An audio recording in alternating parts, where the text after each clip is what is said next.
Violette et je suis bénévole à la réserve citoyenne. La reprise du pouvoir par les citoyennes et les citoyens, c'est ce pourquoi on est ici, à ce meeting Meetup à Marseille. On est ici pour célébrer la société civile qui est en pleine ébullition depuis le 9 juin. Ce sont des associations, des syndicats, des journalistes, des économistes, des bénévoles qui se mobilisent et qui s'organisent pour contrer l'extrême droite. Ici, la réserve citoyenne, toute jeune mais pleine de promesses, elle incarne l'espoir au milieu de la tempête. Je vois notamment pas mal de bénévoles de la réserve citoyenne qui se sont engagés depuis quelques jours avec leurs proches. Si vous vous demandiez ce qu'ils et elles faisaient ces derniers jours, ils étaient avec nous, ils tractaient, ils collaient des affiches, ils parlaient aux inconnus, parfois qui ne partageaient pas leur opinion politique. Ils faisaient de la communication, ils faisaient de la transmission et de la pédagogie. Et tout ça dans un seul but commun, faire gagner la gauche et la démocratie le 30 juin et le 7 juillet. Et pour ça, on peut les applaudir.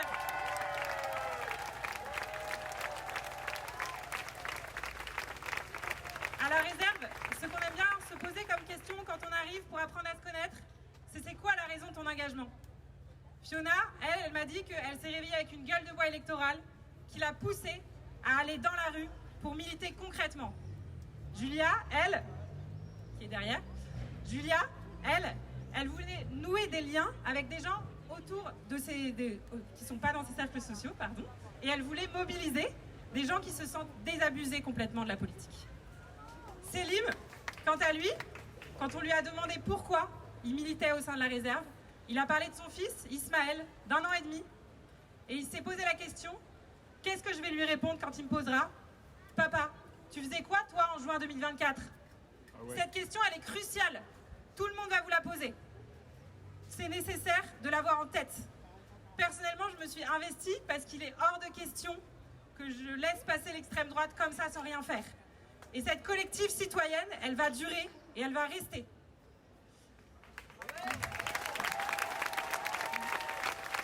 Alors, au-delà de Marseille, je vous appelle dans les derniers jours, là, 30 juin, 7 juillet, il ne nous reste plus beaucoup de temps, il faut appeler les indécis, appeler les abstentionnistes dans les circonscriptions clés.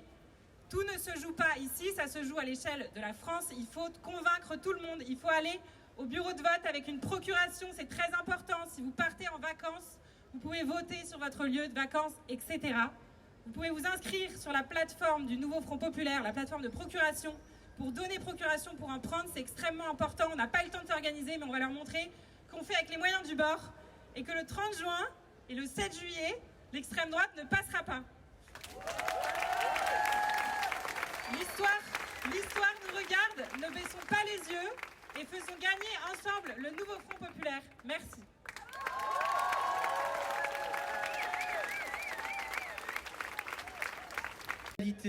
Pour la justice et pour la concorde, parce qu'elle renonce déjà à augmenter nos salaires et à abroger la réforme des retraites, et qu'elle n'a que faire de la crise écologique, parce qu'elle refuse de constitutionnaliser le droit à l'avortement. Empêcher l'extrême droite d'arriver au pouvoir est une urgence. Et cela se joue tout de suite dans les 10 jours qui viennent. L'urgence est donc là. Créer les conditions d'une dynamique progressiste capable de transformer ce contexte très inquiétant en une issue heureuse, source de progrès et de justice, comme le fut le Front Populaire en 1936. Rappelez-vous 1934, 1 an seulement après la prise du pouvoir d'Hitler en Allemagne. Le bruit des bottes des ligues fascistes résonne dans Paris. C'est le moment que choisissent les partis de gauche pour s'unir. C'est le moment que choisit le syndicalisme pour se rassembler. C'est le moment que choisit le salariat pour imposer ses revendications. Les premiers congés payés, la semaine de 40 heures et jusqu'à 15% d'augmentation de salaire. Ou comment en quelques semaines transformer l'impossible en réalité. C'est notre défi.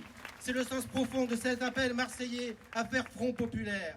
Permettre donc, encourager, entretenir l'irruption du monde du travail, des mouvements sociaux et de la société civile dans ce moment, parce qu'en tout état de cause, comme le disent les militants des quartiers populaires, il n'y a pas de solution sans nous, pas de solution sans s'organiser pour résister et pour gagner.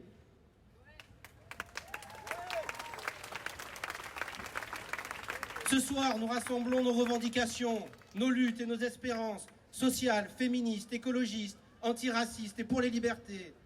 Nous vous les donnons à voir à travers leurs porte-parole qui s'exprimeront après moi. Ils et elles le feront en toute indépendance, dans le rapport particulier de chacun avec la coalition électorale du Front populaire.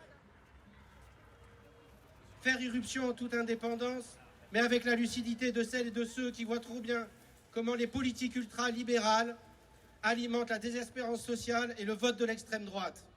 Et comment l'extrême droite est plus présente dans les sarlans d'argent de Bolloré qu'à battre le pavé avec nous. Appuyé aussi sur la crédibilité de dizaines d'économistes, pour certains prix Nobel, qui affirment que prendre le chemin d'une prospérité partagée est possible. Abroger la réforme des retraites et celle de l'assurance chômage, augmenter nos salaires est un bienfait pour nous, mais aussi pour notre économie. Nous sommes les premiers de corvée, les femmes de chambre de l'hôtel Radisson, les aides-soignantes et les AESH. Nous sommes les services publics, les ronds-points des Gilets jaunes, les manifestations de sous-préfecture. Nous sommes une idée de la fraternité, une intransigeance sur l'égalité et un espoir collectif d'émancipation. Nous sommes calmes, sereins, sereines, pacifistes, unis, sérieux, festifs, parce que nous avons pour nous la conviction inébranlable de la justice et la détermination d'une victoire à portée de main. Bonne soirée, bon meeting, meet-up.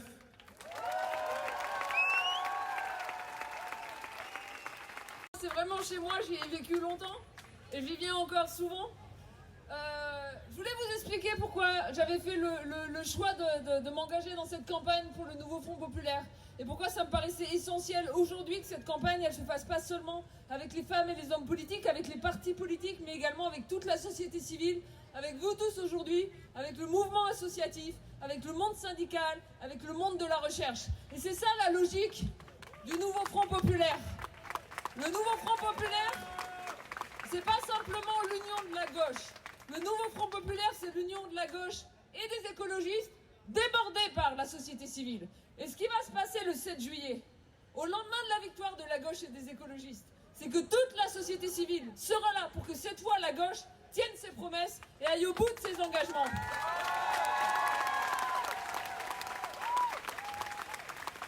Et les engagements, ils sont nombreux, mais ils sont réalistes.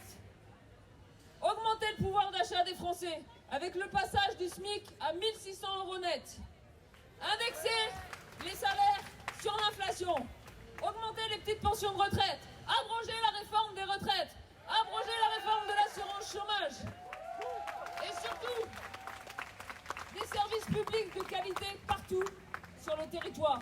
Des écoles publiques véritablement gratuites. La gratuité de la cantine à l'école. Des hôpitaux publics avec des infirmières qui soient bien payées, des hôpitaux de qualité, des services publics de transport sur tout le territoire. Et la différence entre la gauche et tous ceux qui vous disent « mais c'est pas possible, ça va coûter trop cher ». Ah bah oui, ça va coûter cher. Mais on sait où aller chercher l'argent. C'est ça la bonne nouvelle. Réintroduction d'un véritable impôt sur la fortune. Et à tous ceux qui disent qu'on ne peut pas réintroduire un impôt sur la fortune ou que ça ne rapporterait pas assez. Bon, je suis économiste, alors je vais vous donner un chiffre. Prenons les 500 plus grandes fortunes en France. Au cours des 10 dernières années, leur fortune elle est passée de 10% du PIB à 50% du PIB. Okay, ils possèdent la moitié de ce que toute l'économie française produit en une année. Et alors nous, on nous dit « Ah ben oui, mais vous comprenez, ils ont travaillé très dur. » Mais vous pensez pas qu'il y en a d'autres qui ont aussi travaillé très dur ?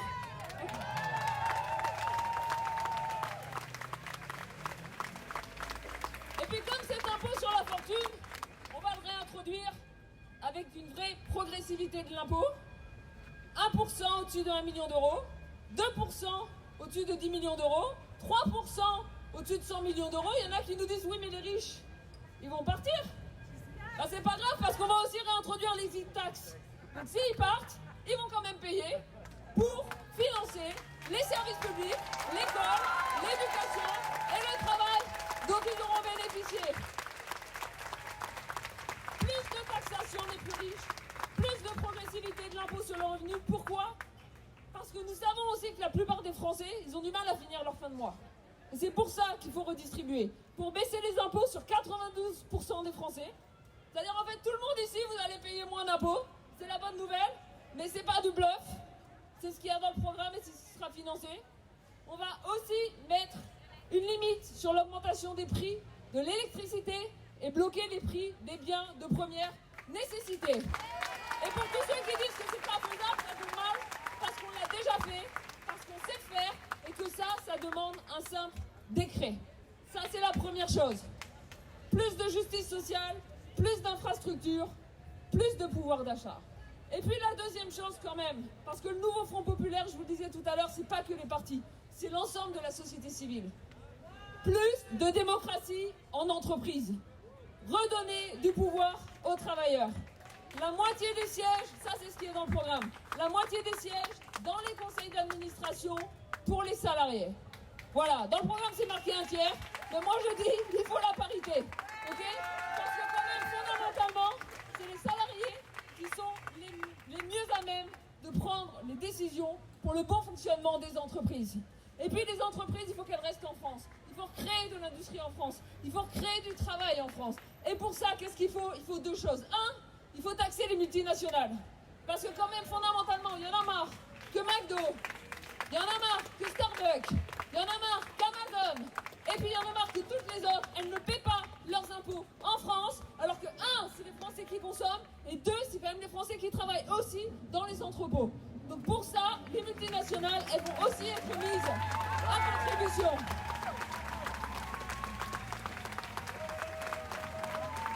Et puis l'autre chose il faut rétablir du protectionnisme social, fiscal et environnemental aux frontières. C'est pas normal qu'aujourd'hui en France, quand vous êtes une toute petite entreprise ou une moyenne entreprise, vous payez 25% d'impôts sur les sociétés. Maintenant, vous êtes une multinationale, une entreprise chinoise, vous importez en France, le taux minimum d'impôt sur les sociétés, c'est 15%. Donc en fait, la concurrence, elle est déloyale. Ok, vous avez des entreprises étrangères qui importent en France et qui paient moins d'impôts que les entreprises en France. Comment on rend les entreprises françaises plus compétitives? On rend les entreprises françaises plus compétitives en mettant un impôt aux frontières qui force les entreprises chinoises à importer aux mêmes conditions que les entreprises françaises. Et comme ça, vous avez des recettes fiscales, vous recréez de l'industrie et vous recréez des emplois. Et ça tombe bien, des emplois bien payés, puisqu'on a aussi augmenté le SMIC à 1 600 €. Et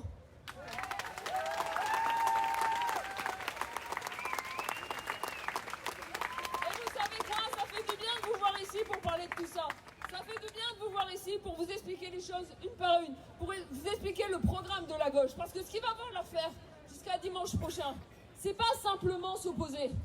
C'est pas simplement dire non, on n'aime pas le Rassemblement national. On est tous d'accord là-dessus, ok? On n'aime pas le Rassemblement national. Et puis Macron ne l'aime pas non plus beaucoup, ok? Mais ce qu'il faut aussi, c'est redonner de l'envie de gauche. Le nouveau Front populaire, c'est la vraie gauche. C'est la gauche comme vous ne l'avez pas vue depuis 1936. Ou au moins c'est la gauche comme vous ne l'avez pas vue depuis 1983-84 et le tournant de la rigueur. C'est cette gauche-là qui va gouverner. Donc on arrête de nous dire ça on va tenter, on n'a pas essayé. Parce que s'il y a une chose dans ce pays qu'on n'a pas essayé, c'est une vraie gauche qui crée des emplois, qui augmente les salaires, qui finance les services publics, qui laisse les retraités profiter de la retraite et qui fait de la justice sociale et fiscale. Merci Marseille.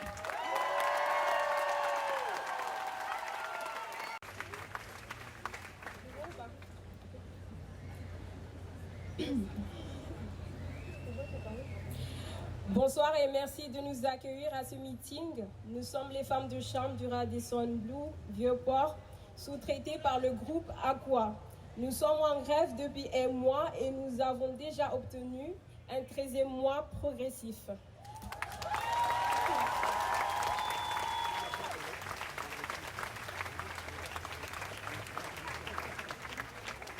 Nous continuons à nous battre pour un 13e mois dès maintenant, la hausse de nos salaires, la fin des déplacements et la prime de pénibilité.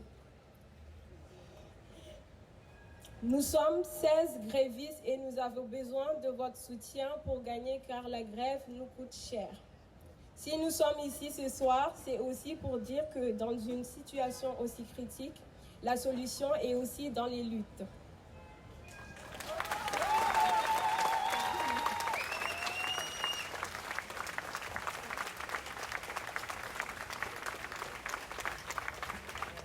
Aujourd'hui, les racistes veulent nous mettre dehors, mais c'est pour autant nous qui faisons tourner le pays.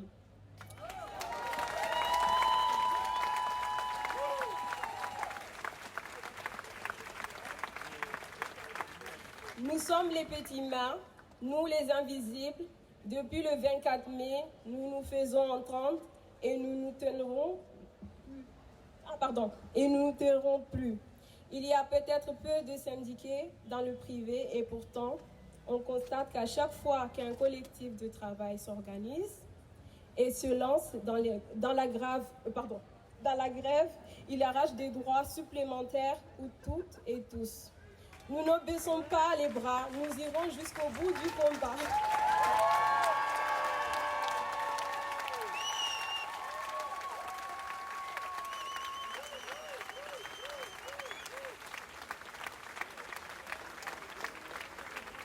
Chaque victoire est une défaite pour les réactionnaires. Je vous remercie à vous tous.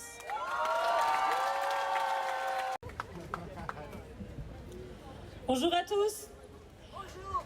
Pour l'Union départementale CGT des Bouches-du-Rhône, le vote pour le Rassemblement national et tous les partis d'extrême droite ne sert que les intérêts des plus riches et ne représente en rien une alternative aux politiques antisociales des gouvernements successifs.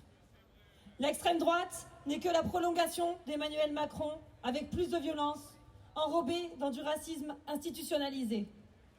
Le bilan de la politique de Macron, conduisant à la précarisation de toute la société, à la montée de la pauvreté, à la casse de l'industrie et des services publics, à l'instauration d'une économie de guerre, a préparé à l'arrivée des fascistes au pouvoir. La dernière réforme des retraites accentue l'injustice sociale dans ce pays. Pendant que nous allons devoir travailler 2 ans de plus, les exonérations de cotisations patronales augmentent, alors que les dividendes versés aux actionnaires n'ont jamais été aussi élevés. Gabriel Attal annonce également la poursuite de la casse de l'assurance chômage, alors que nous n'avons même plus d'Assemblée nationale. Au menu, un nouveau durcissement des conditions d'ouverture de droits, une nouvelle baisse de la durée d'indemnisation. La CGT appelle d'ailleurs à la mobilisation demain, jeudi 27 juin, partout en France. Le chômage, c'est le principal outil pour diviser et mettre en concurrence les travailleurs. Avec la casse généralisée de l'industrie et des services publics, le gouvernement n'a pas arrêté de casser l'assurance chômage à travers de multiples réformes. Poursuivre la guerre contre les chômeurs ne signifie qu'une chose, contraindre les travailleurs en poste à accepter la dégradation de leurs conditions de travail et la faiblesse des salaires. Contraindre les privés d'emploi, les précaires, à accepter des emplois de plus en plus pénibles, de plus en plus précaires. En d'autres termes, il s'agit d'une opération violente pour casser nos conquis sociaux. Ce sont ces politiques de casse sociale du gouvernement qui poussent à la montée des idées racistes et fascistes. La dédiabolisation de l'extrême droite, organisée par les hautes sphères de la société, relayée par les grands groupes multimilliardaires détenteurs des médias, s'accompagne d'une diabolisation accélérée du camp de la résistance et du progrès social. Nous entendons retentir la petite musique des années 30, plutôt Hitler que le Front populaire.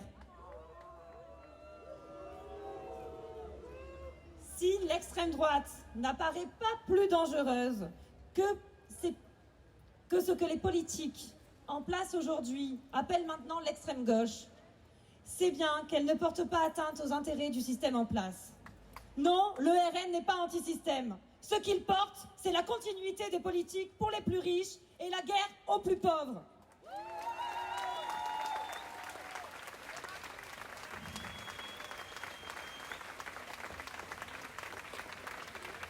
Le programme économique du RN pénalise les 30% les plus pauvres de la population, la casse des cotisations sociales et favorise les 10% les plus riches par la fiscalité. Il s'est déjà positionné contre l'augmentation du SMIC et l'indexation des salaires sur l'inflation, contre la revalorisation des agents de la fonction publique et des petites retraites, contre le blocage des prix des produits de première nécessité, contre le renforcement des services publics, pour la casse de la sécurité sociale, contre les politiques d'égalité femmes-hommes, contre l'augmentation des logements sociaux. C'est dans ce contexte historique que les feuilles s'envolent. C'est dans ce contexte historique que le monde du travail a besoin d'unité d'organisation et de perspectives de lutte. Ce sont les travailleuses et les travailleurs qui produisent les richesses et qui ont le pouvoir de mettre un terme aux politiques antisociales et réactionnaires dans leurs propres intérêts. Une économie de guerre s'installe et risque de s'amplifier. Redisons-le ici, aucun travailleur ni travailleuse n'a intérêt dans les guerres des capitalistes. Oui, une voix pour la paix contre les ventes d'armes doit s'imposer. Oui, une voix pour la reconnaissance de l'État palestinien et l'arrêt du génocide doit s'imposer.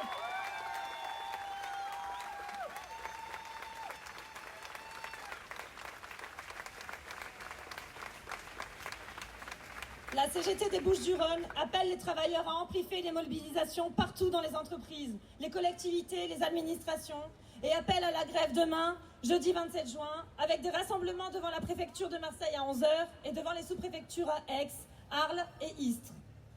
Les classes populaires, les travailleurs, les jeunes, les retraités, les privés d'emploi n'ont aucun intérêt à la société que leur construisent les libéraux, Macron et l'extrême droite. Pour ne pas avoir à choisir entre le 49-3, des yeux crevés, des peines de prison pour les militants et les syndicalistes, la guerre, et plus de 49-3, plus d'yeux crevés, plus de peines de prison pour les militants et les syndicalistes, plus de guerre. Portons nos choix de société, organisons-nous partout, dans les quartiers, dans les entreprises, dans les services, défendons nos intérêts, prenons nos affaires en main.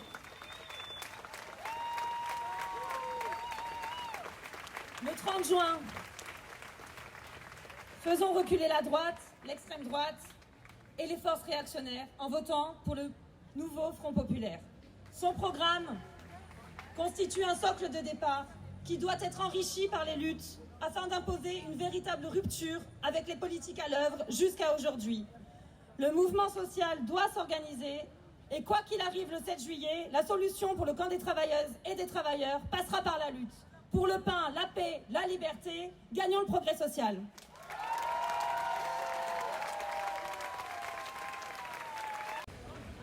Chers amis, chers camarades, un mot personnel pour commencer. Depuis 20 ans, j'enseigne la philosophie dans un lycée des quartiers nord de Marseille. Mes élèves attendent avec inquiétude les résultats du bac et ceux de Parcoursup. Dans mes classes, les élèves sont presque tous boursiers. Certains n'ont pas la nationalité française. Certains même sont en situation irrégulière. Presque tous ont des origines lointaines. Beaucoup sont de confession musulmane. Et ce soir, ce n'est pas leur baccalauréat qui m'inquiète. Ce soir, je suis inquiète pour eux et pour elles, pour leurs petits frères et leurs petites sœurs. Parce que ce seraient eux et elles les premières victimes de l'arrivée de l'extrême droite au pouvoir. Eux et elles qui verraient leurs aides sociales supprimées. Eux et elles qui seraient triés dès l'entrée au collège ou au lycée. Eux et elles envoyés au travail, privés de l'accès au diplôme. Eux et elles qui seraient encore plus discriminés. Mes élèves ont grandi dans une école fragilisée par des politiques austéritaires que nous avons combattues. Mais ils et elles sont là, ils sont en terminale, ils sont prêts pour leurs études. Ils et elles ont grandi dans un pays qui a fait de l'école le levier principal de la justice sociale. Un pays qui considère que l'émancipation passe d'abord par les savoirs, d'abord par la pensée critique et par l'accès aux qualifications.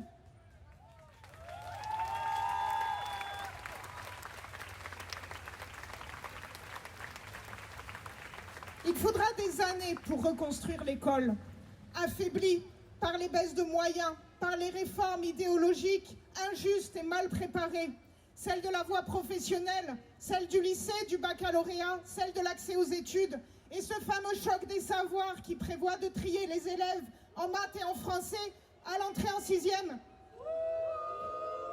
Oui, l'école ne va pas bien, et ce sera long de la reconstruire, mais si l'extrême droite arrive au pouvoir, l'école ne s'en relèvera pas. Ce n'est pas seulement une question de moyens, ce n'est pas seulement une question de nombre d'élèves par classe. Ce n'est pas seulement les conséquences de la politique néolibérale appliquée à l'éducation. C'est autre chose. Ce n'est pas un changement de degré, c'est un changement de nature qui se prépare pour l'école si l'extrême droite arrive au pouvoir. C'est un système éducatif au service de la propagande, une vision de la société réactionnaire qui voit dans la force, l'autorité et l'exclusion la réponse à tous les maux de la société. Si l'extrême droite arrive au pouvoir à l'école, l'histoire sera remplacée par le roman national, les savoirs critiques par l'idéologie, la culture vivante et ouverte par le culte du patrimoine national. Les élèves en situation de handicap seront évincés de l'école. Les élèves en difficulté ou perturbateurs auront droit aux centres fermés et aux sanctions et à l'orientation précoce.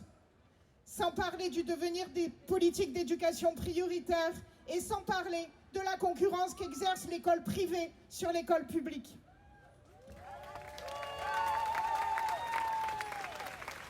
Si l'extrême droite arrive au pouvoir, les enseignants seront caporalisés, surveillés, et au vu du programme du Rassemblement national, ils ne seront sûrement pas revalorisés. Parce que l'extrême droite, c'est aussi l'ennemi des agents de la fonction publique, des agents des services publics. Les enseignants, bien sûr, mais aussi les chercheurs et les professeurs d'université, les bibliothécaires, les éducateurs de la PJJ, les assistantes sociales, les agents de l'aide sociale à l'enfance ou de la protection maternelle et infantile, et j'en passe. À ceux qui disent « nous n'avons pas essayé », nous disons que si nous avons essayé, et il n'y a pas besoin de remonter à Vichy pour ça. Dans les mairies où le Rassemblement national exerce le pouvoir, ce sont des politiques antisociales qui sont menées. C'est l'humiliation des enfants et des familles pauvres, la suppression des cantines gratuites, la suppression des transports gratuits et la baisse de toutes les aides.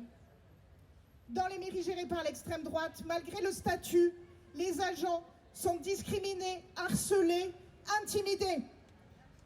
À l'opposé, les agents des services publics aujourd'hui, qu'ils soient titulaires ou contractuels, ont besoin d'un signal fort. Un signal en matière de salaire et de pension, bien sûr, de conditions de travail aussi. Mais il faut aussi leur redonner du pouvoir d'agir.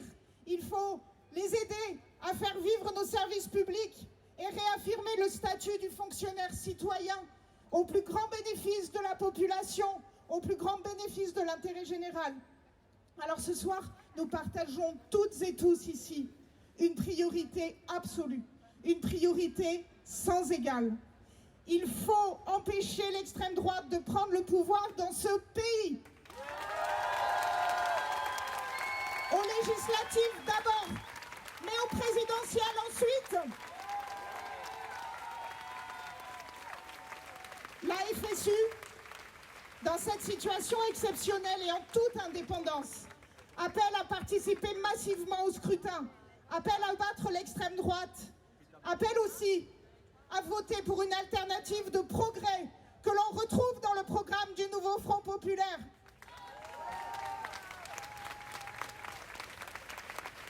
Mais ce n'est pas un blanc-seing.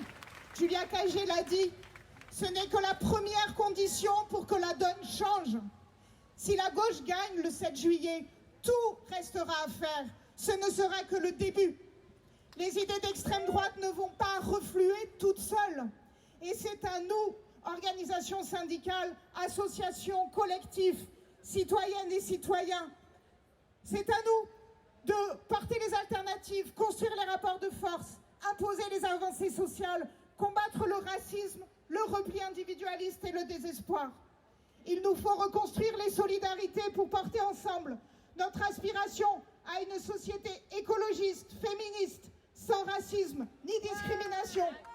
Une société démocratique de justice et d'égalité, où la protection sociale, les services publics seront réellement financés et efficaces. Nous serons présents, nous serons vigilants et vigilantes, combatifs, nous serons solidaires, mais nous sommes ensemble, nous sommes forts, nous sommes fortes, et nous pouvons résister et faire que tout change. Merci.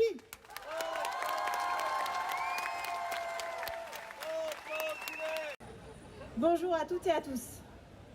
Je suis Sophie de la team Stop Croisière. On se rassemble aujourd'hui pour faire front face à l'extrême droite et c'est avec joie et détermination que Stop Croisière s'inscrit au sein du nouveau Front populaire.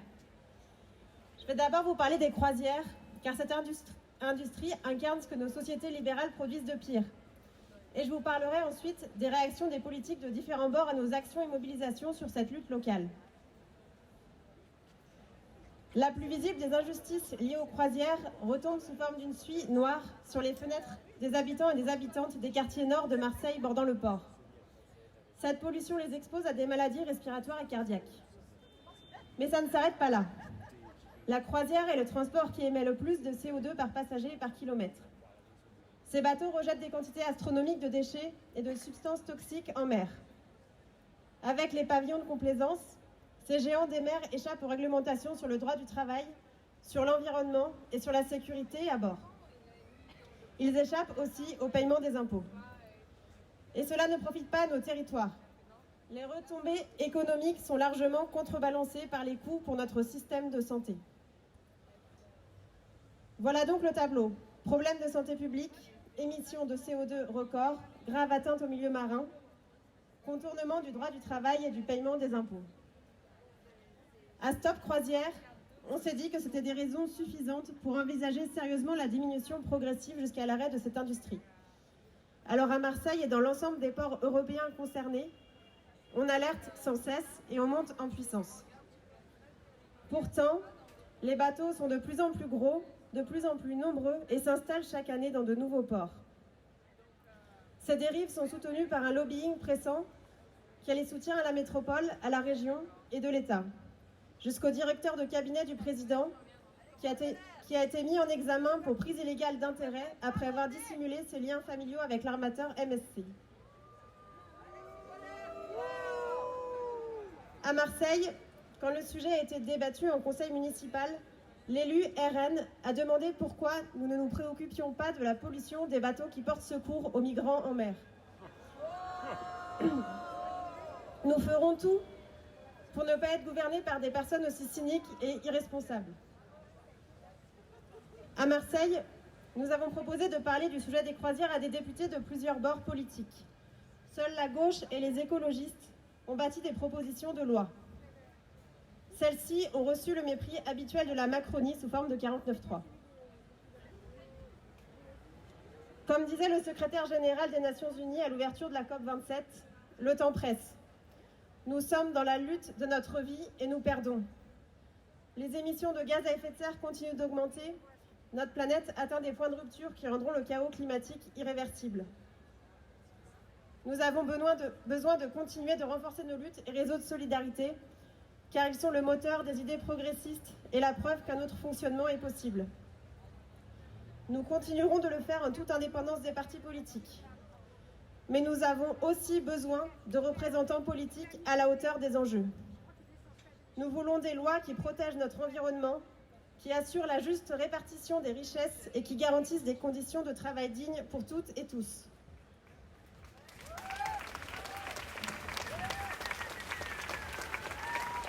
Après les résultats des européennes et la décision folle de dissolution de l'Assemblée nationale, la gauche et les écologistes nous ont redonné de l'espoir en se fédérant sur des bases communes et en élaborant un programme vraiment social et écologique. Et surtout, notre mobilisation à nous, habitantes et habitants, collectifs, associations et syndicats, sous cette même bannière, nous fait sentir que cette situation n'est pas une fatalité. Une alternative au macronisme autre que le RN est possible et devient palpable. L'énergie déployée en ce moment et les discussions que nous avons avec les Marseillais et Marseillaises font chaud au cœur. Nous sommes en train de participer à une mobilisation politique inédite et importante. Alors merci pour votre présence, merci pour votre engagement. Il nous reste 10 jours pour continuer sur cette belle lancée et envoyer le plus possible de relais à l'Assemblée nationale. Pour plus de justice sociale, pour le vivant et le resté, vive le Front populaire.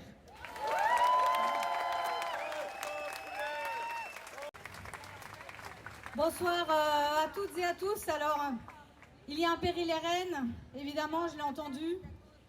Je ne reviens pas sur les dangers, sur l'état de droit, sur les libertés, sur les droits fondamentaux, sur les menaces, sur les personnes exilées, sur les femmes, sur les précaires, sur les personnes LGBT, sur les trans. Mais il y a aussi des urgences sociales et écologiques. Et vous le savez, le RN n'est pas le parti de l'écologie, le RN n'est pas le parti du social. Et bien au contraire, il a tendance à le mettre dos à dos. On l'a vu dans le cadre des mobilisations agricoles, où le RN, eh bien, pour lui, les normes environnementales, eh bien, c'était la cause de ce problème des travailleurs agriculteurs qui n'avaient pas assez de revenus, alors que non, nous savons que c'est l'agro-business et nous savons que c'est les accords de libre-échange.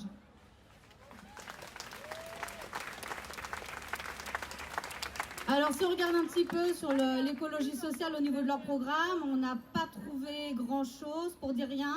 Alors, ils reviennent, sur l'interdiction des mises en location des passoires énergétiques, c'est-à-dire condamner des millions de personnes à la précarité énergétique, alors que le programme du NFP, lui, prévoit la rénovation énergétique en concentrant l'effort fiscal du financement sur les plus riches.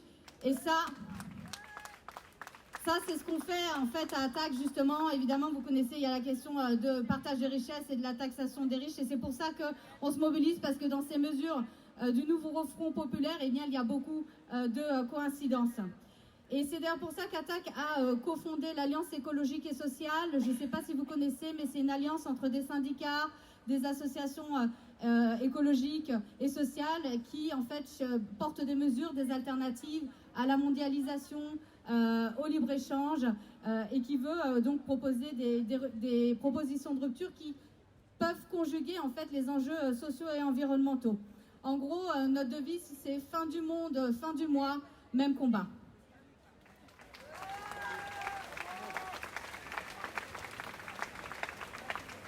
Et en fait, c'est en agissant sur la rénovation thermique des bâtiments, les transports en commun, les énergies renouvelables, l'agriculture paysanne qu'on peut changer la vie des gens, qu'on peut opposer une alternative aux politiques injustes et productivistes, qu'on peut battre durablement les idées du RN qui capitalisent sur le ras-le-bol des gens avec ses injonctions à la sobriété, se serrer la ceinture, l'austérité. Pendant ce temps-là, les profits records des entreprises du CAC 40 et les ultra-riches en jet privé s'envolent.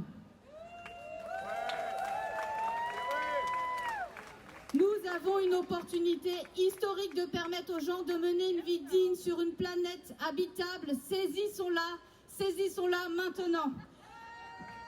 Pour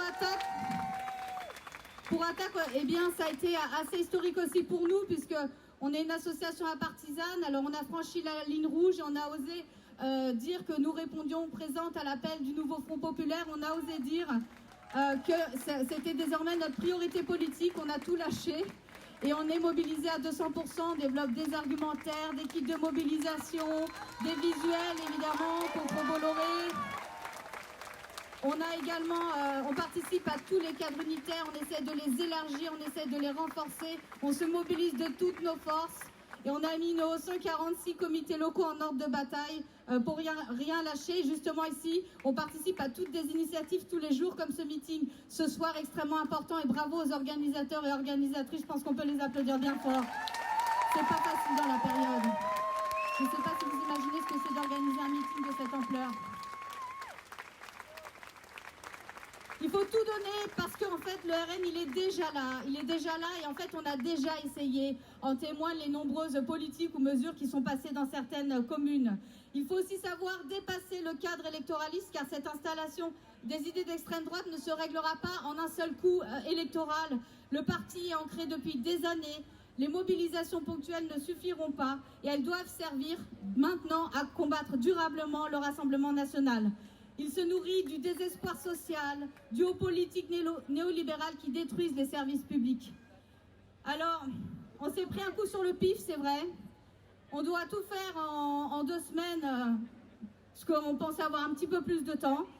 Mais là, il y a un vrai sursaut du peuple de gauche. Il est là, il y a une émulation incroyable, on n'a jamais vu ça.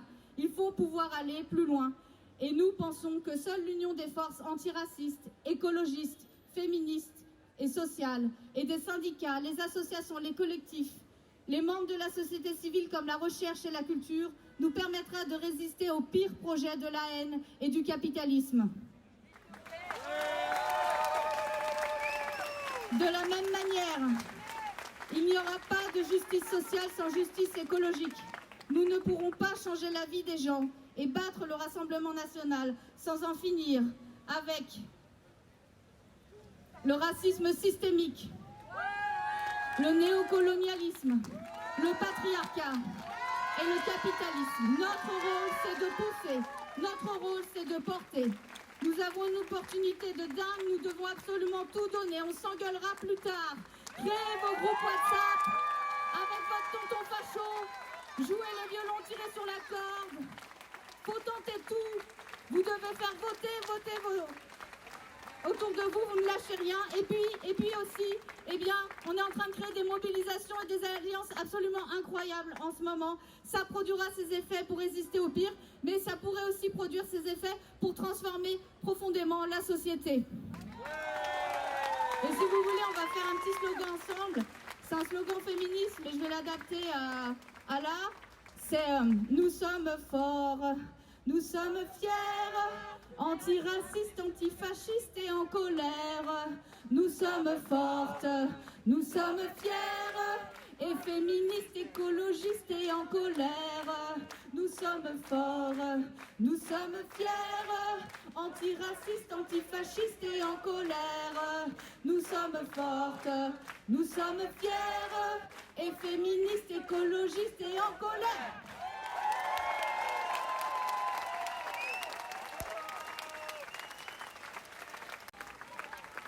Bonsoir à toutes et à tous. Merci d'être parmi vous. Je voulais juste vous faire rappeler notre histoire.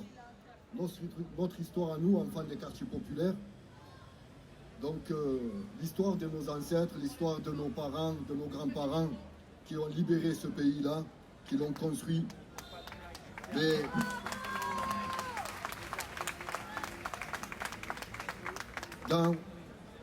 À travers cette tristesse et cette douleur-là que nos parents ont vécu, on ne peut pas oublier, et ni oubli, ni pardon, je dirais, au AS.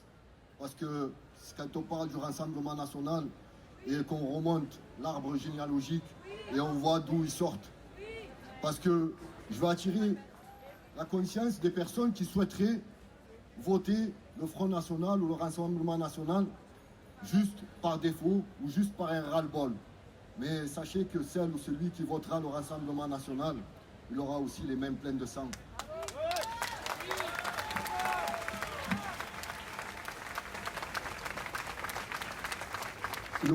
Il aura les mains pleines de sang parce qu'on n'oublie pas les ratonnades. On n'oublie pas notre cher frère, qui est Ibrahim Ali, que Soli, tout à l'heure, a intervenu. Je suis un enfant aussi de la Savine. Cet enfant-là, il n'a rien demandé. Et ce qui est malheureux, le Rassemblement national ou le Front national à l'époque, ils avaient essayé de plaider, ils ont essayé de défendre ce tueur, et ils disaient que c'était un prisonnier politique. C'était un prisonnier politique. Une honte d'enlever une âme. Une honte de monter les uns contre les autres alors qu'il n'y a qu'une seule race, c'est la race humaine. Et nulle personne n'a choisi sa race.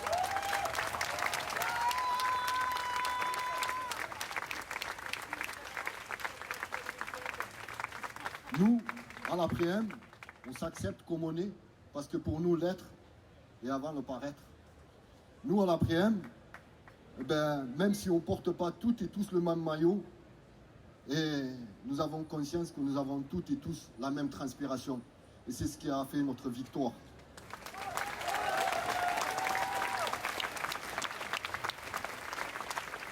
Je pense aux lutteuses du Radisson, nos camarades, et j'ai un mot à leur dire, qui lutte peut perdre, mais qui ne lutte pas a déjà perdu.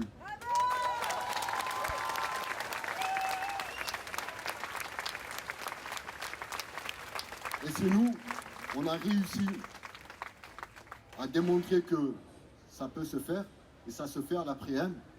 Et dans ces cités-là, il y a des héros qu'on ne voit pas. Ces héros-là, quand on se lève à 4h, 5h du matin, on les voit ramasser nos poubelles, on les voit nettoyer nos rues,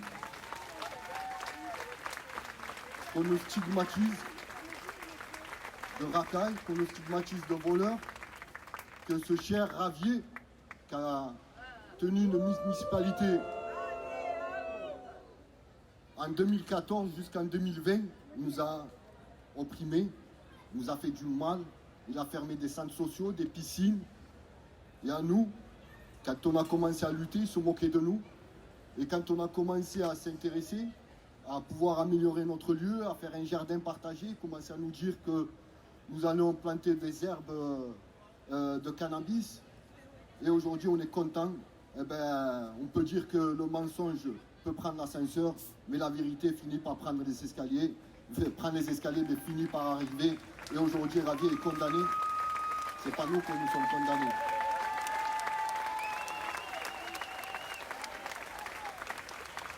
Juste, on ne peut pas oublier d'où on vient et qui nous sommes et pourquoi on est là. Parce que notre jeunesse, elle n'a pas d'odeur et de couleur. Et la misère aussi, elle n'a pas d'odeur et de couleur. À nous, toutes et tous, ensemble, de la combattre et de faire front et barrage au Front National. Parce qu'aujourd'hui, on ne peut pas oublier cette histoire-là. Merci à toutes et à tous. Test d'information. Je pourrais continuer très très longtemps, mais bienvenue à Marseille, Camille Etienne.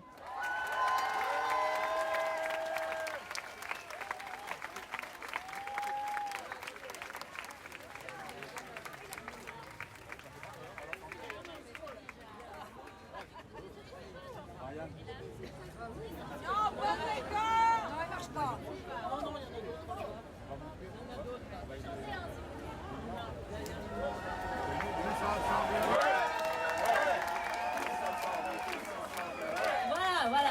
Oh waouh, vous avez fait revenir le son, bravo, trop fort. Merci, c'est incroyable d'être là et merci vraiment à Kevin et toute l'équipe qui ont organisé ça. Vous imaginez pas en quelques jours. C'est absolument fou de voir ce qui est en train de se passer du côté de la société civile, des gens qui se lèvent et qui décident de plus rester à genoux, de dire que trop longtemps on s'est tu et que là c'est le moment où on commence en fait à plus accepter ça. Sachez aussi que tout commence à Marseille. Vous avez inspiré quelque chose. Demain, on va refaire la même chose à Paris, partout en France, dans plein de grandes villes, et ça a commencé ici. Donc, bravo. Bon. Maintenant, je vais casser l'ambiance 2 secondes parce que je vais parler de nos chers amis du Front, non, pardon, du Rassemblement National. On oublie que c'est les mêmes. En vous rappelant quand même que l'indécence de ce qui s'est passé hier. Il y a un débat qui a eu lieu entre tous les candidats parce qu'il n'y avait absolument aucune femme. Et donc ils se sont dit, on vit dans le village de mon père, il y a des gens qui sont en train de se faire élitroyer dans les écrins parce qu'il y a des inondations telles qu'ils peuvent seulement partir par leur toit de leur maison. À ce moment-là où l'urgence climatique, c'est pas une question de génération future, ça nous arrive pas demain, où ça touche la population française dans sa chair et dans son territoire, qu'est-ce qu'ils décident de faire? Ils décident d'éclipser totalement cette question. Donc je voulais simplement rappeler que le Rassemblement National, c'est le climato-scepticisme au pouvoir. On les applaudit pas, mais on applaudit le fait que ça bientôt peut-être la fin. Je voulais juste rappeler aussi que ce qui s'est passé, nous on a regardé dans les 10 dernières années tous les votes des élus au Rassemblement National qui ont voté à l'Assemblée nationale et au Parlement européen. Il y en a plus de 45 des mesures écologiques systématiquement, et je dis bien systématiquement, ils se sont positionnés contre. Jamais, pas une seule fois, ils se sont tenus du côté de la science, du consensus scientifique, du côté de l'urgence climatique. Sur les polluants éternels, qui est une question de santé publique, c'est-à-dire que la population est contaminée aux polluants éternels, ils auraient pu décider d'arrêter d'en émettre partout dans l'eau qu'on boit, dans l'air qu'on respire. Ils ont décidé de s'y opposer. Sur le Green Deal, l'idée de dire qu'on va enfin essayer de respecter les accords de Paris, et donc concrètement, c'est pas que des textes vides, c'est de sauver des gens, de sauver la vie des gens. Ils s'y sont opposés. Sur la question de créer un fonds social pour l'écologie, donc de donner les moyens aux plus précaires de pouvoir changer de voiture, de pouvoir rénover leurs bâtiments, de ne pas faire en sorte que ce soit qu'une écologie pour les riches, ils s'y sont opposés. Sur tous les sujets de justice sociale et climatique, ils ont été là du mauvais côté de l'histoire, à faire du lobbying pour que ces lois n'existent jamais et pour qu'on soit condamné à une chose, c'est à vivre dans notre chair les conséquences du dérèglement climatique. Donc si le RN arrive, c'est dire adieu à tout espoir. C'est dire vraiment adieu à tout espoir de faire face dignement au plus grand défi de l'histoire de l'humanité. Et je voulais rappeler que la montée du racisme et du climato-scepticisme, c'est pas anodin que ça arrive ensemble. Parce que, évidemment, que ce climato-scepticisme du Rassemblement National, En fait, il sert un projet. Il n'est pas là par hasard. Ils font pas juste ça parce qu'ils sont bêtes et qu'ils savent pas lire des rapports. C'est parce que c'est un projet très pensé derrière, qui est celui de nous maintenir dans un mode de vie dépendant des énergies fossiles. Dépendant des énergies fossiles, de l'exploitation des hydrocarbures et qui se base sur de l'exploitation des populations non blanches. On rappelle que le désastre écologique, il est discriminé racialement, que c'est pour ça que ces catastrophes climatiques, elles passent totalement sous le radar de l'extrême droite. Le fait qu'au moment où je vous parle, au Soudan, il y a des problèmes de sécheresse immenses, qu'il y a de la malnutrition au Tchad, qu'il y a en Inde des gens qui s'effondrent de chaud dans la rue et qui en meurent. Mais pour eux, ça compte pas, parce que toutes les vies au Rassemblement national ne se valent pas.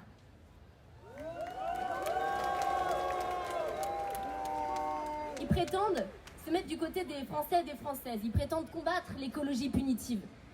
Mais la vraie punition pour les Français qui vont vivre le dérèglement climatique de manière de plus en plus forte dans leur vie, la vraie punition, c'est le Rassemblement national au pouvoir. C'est ça, la vraie punition pour l'écologie.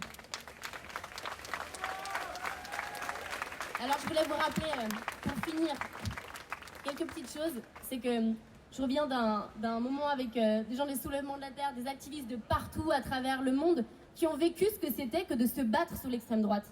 Des gens en Argentine, des gens en Autriche, des gens aux États-Unis, des gens en Pologne. Et ce qu'ils me racontaient, c'est qu'en fait la contestation n'est même plus possible. Donc non seulement le Rassemblement national ne nous sauvera de rien, mais il va criminaliser toute possibilité de s'en sortir. Donc personne ne sera là pour préserver nos droits et nos libertés quand le Rassemblement national sera au pouvoir. À l'inverse, il y a un projet. Il y a un projet qui n'est pas parfait. Et comptez sur nous pour être là pour se battre. Une fois que le Front populaire sera au pouvoir, comptez sur nous pour nous battre et continuez, nous, la société civile, les activistes, toutes les associations qui font cette écologie de terrain. Comptez sur nous pour leur rappeler pourquoi on les a élus, que c'est aussi grâce à nous qu'ils ont été élus et qu'on leur demande d'être intransigeants. Ce ne sera pas la fin de la lutte.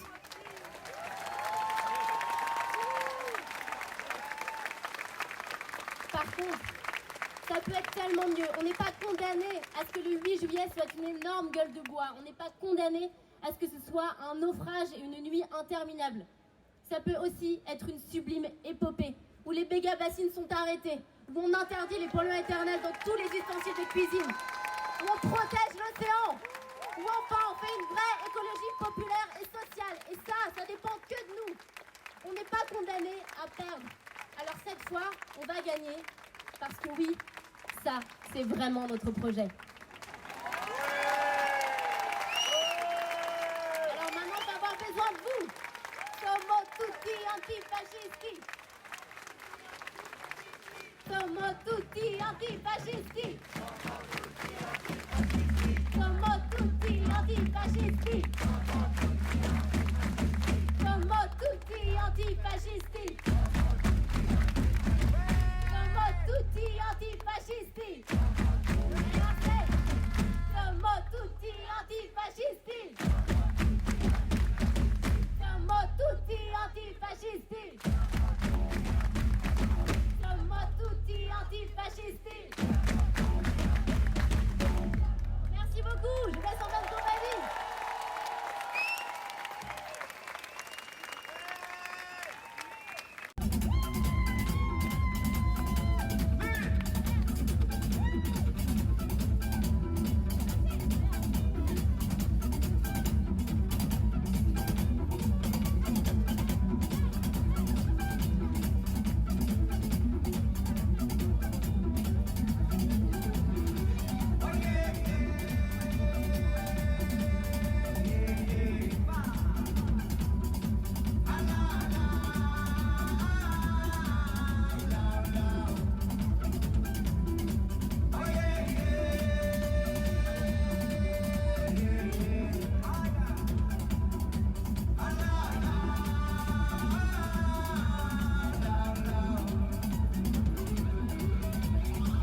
والشرحات حتى اليوم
Merci à vous tous. N'oubliez pas que ça continue.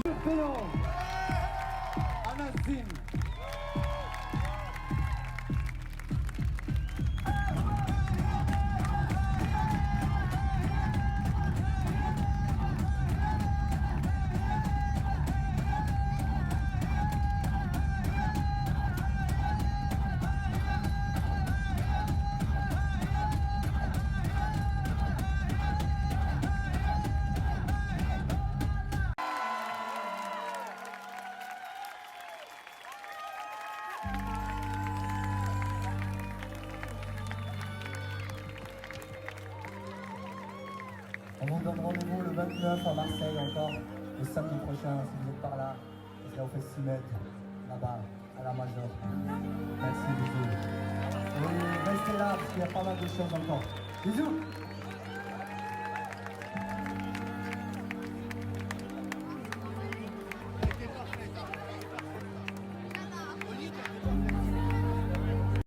On n'est pas 2000, on n'est pas 3000, on est 4000. Et ce n'est qu'un début.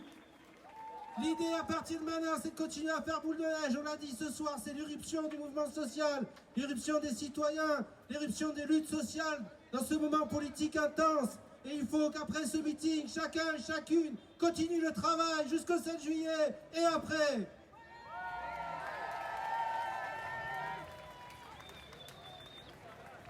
En attendant que la scène soit déménagée derrière moi, je vous annonce une initiative Front Populaire qui aura lieu au centre social de la Belle de Mai le mardi 2 juillet. Front Populaire, c'est reparti comme en 36. On vous invite à y participer. Courez-y parce qu'il y a une jauge et tout le monde ne pourra pas y aller.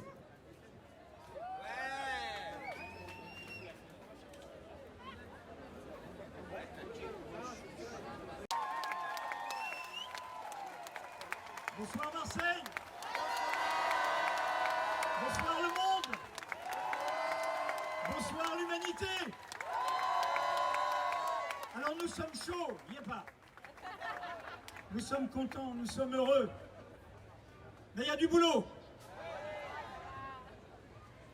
Là où croit le péril, croit aussi ceux qui sauvent. C'est une phrase d'un poète. Et c'est elle qui nous inspire dans cette conscience du danger et ce sentiment de l'urgence. Nous avons perdu du temps. Nous ne nous sommes pas assez occupés de la société. Nous nous sommes dispersés dans des querelles inutiles, dans des compétitions, dans des divisions. Alors qu'il y avait déjà le feu au lac. Il y a un peu plus d'un mois, Sophie Binet sur Mediapart disait « Il est minuit moins le quart ». Mes amis, il est minuit moins une. Alors pourquoi est-il minuit moins une? Pourquoi la société en a-t-elle eu conscience dès le lendemain des européennes, en imposant, en demandant ce nouveau Front Populaire? Salut à toi Léon Blum. En demandant que les organisations fassent ce qu'elles auraient pu faire depuis longtemps.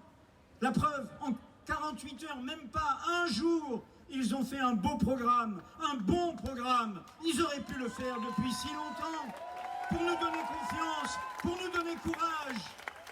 Alors, pourquoi est-il minuit moins une? Et dites-le autour de vous, à toutes celles qui hésitent, qui font les délicats, qui font les malins, qui barguignent. Non, donnez le gouvernement de la France à l'extrême droite, voire demain sa présidence, ce n'est pas simplement la continuation des politiques que nous subissons déjà, injustes socialement, répressives démocratiquement, attisant les haines, attisant les stigmatisations, mettant en péril tout ce que nous avons en commun. Non, c'est comme quand l'eau frémit et que tout d'un coup elle se met à bouillir. C'est un changement de quantité en qualité. Parce que l'extrême droite, ce ne sont pas simplement des conservateurs, des réactionnaires, des répressifs, des inégalitaires. Dans toutes ses composantes, l'extrême droite est l'ennemi de ce qui fait que nous sommes ici ensemble. Elle a un socle idéologique, un corps de doctrine, la haine de l'égalité. Nous sommes les enfants d'une proclamation folle. Nous naissons libres et égaux en droit. Quand elle fut faite en 1789, nous n'avions pas de droits politiques, pas de droits sociaux. Il y avait encore l'esclavage. Ne parlons pas des droits des femmes et les droits des colonisés et les discriminations et les droits du vivant du monde. Tout cela, nous l'avons conquis grâce à cette proclamation. C'est elle qui nous met en branle. C'est elle qui est le mouvement de l'émancipation. C'est elle qui nous permet sans cesse de remettre en cause de nouvelles dominations. Et vous en avez de superbes exemples sous les yeux, avec notamment le second féminisme que représente le mouvement MeToo, qui va jusqu'au bout, jusqu'à mettre en cause des millénaires de prédation du genre que je représente à cette tribune. Et vous en avez des exemples avec la radicalité écologique qui tout d'un coup nous rappelle à nous tous que notre intelligence ne nous permet pas d'être des prédateurs du vivant du monde.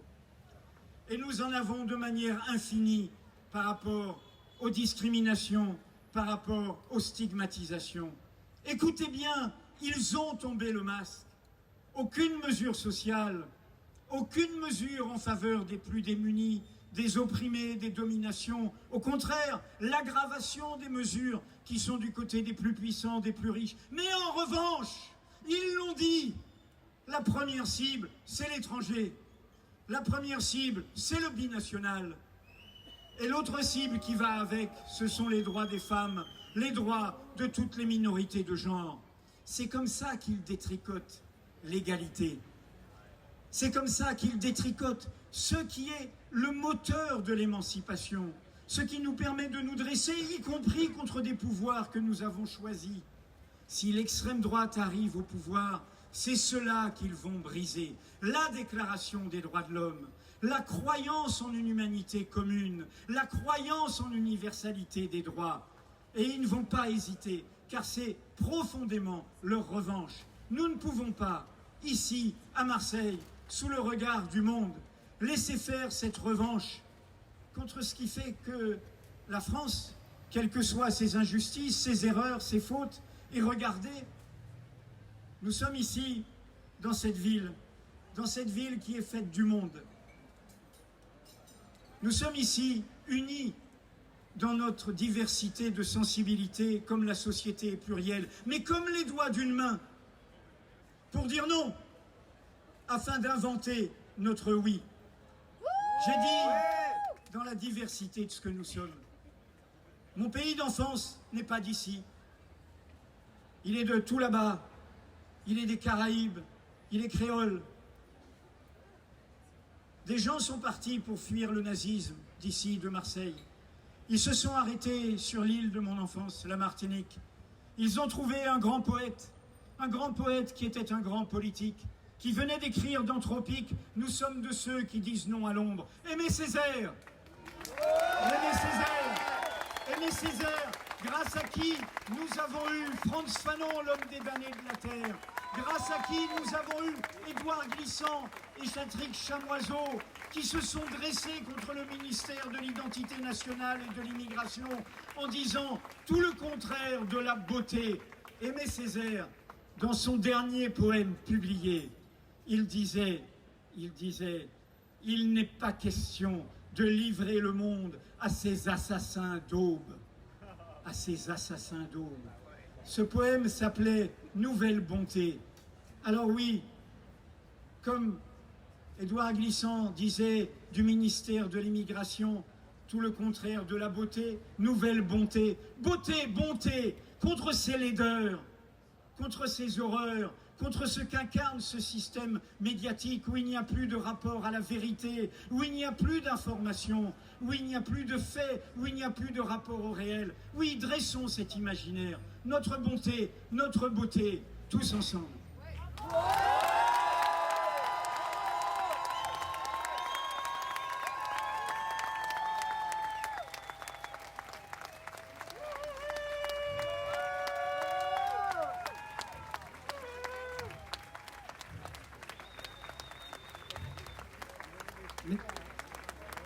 Metteuse en scène et comédienne, elle est déléguée régionale pour le CINAVI, le syndicat national des arts vivants. Elle prend ce soir la parole pour l'intersyndicale régionale culture. Je vous demande d'accueillir Vilma Lévy.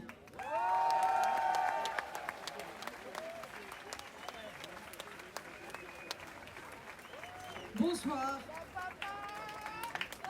Je ne suis donc pas toute seule.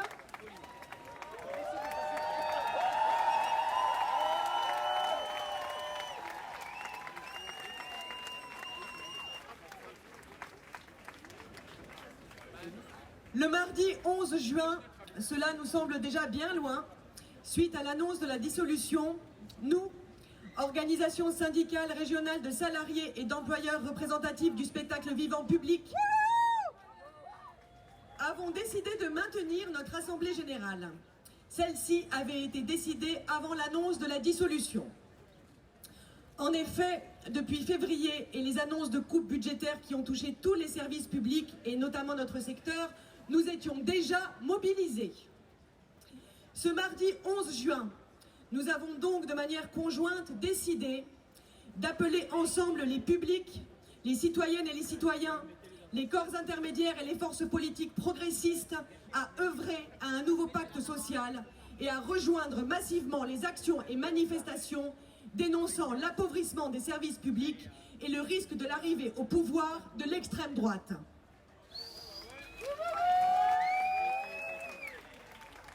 Notre démocratie est abîmée, notre contrat social est en lambeaux, et nous sommes nombreuses et nombreux à éprouver de la colère. Il nous est dit de l'extrême droite, on n'a pas essayé. Ceux et celles qui ont fait ou qui font l'expérience de l'extrême droite à l'œuvre dans des collectivités, Toulon, Perpignan, Fréjus, ont mesuré les impacts de leur politique sur la culture et la vie associative, et nous pouvons aussi, si besoin, regarder à l'extérieur de nos frontières. Les conséquences de leur pouvoir sont connues. Diminution drastique des financements pour le secteur culturel, instrumentalisation de la vie associative au service d'une idéologie identitaire, reprise en main des programmations et des contenus culturels. Et leur seule proposition à ce jour est de supprimer le régime spécifique de l'intermittence et de privatiser le service public de l'audiovisuel.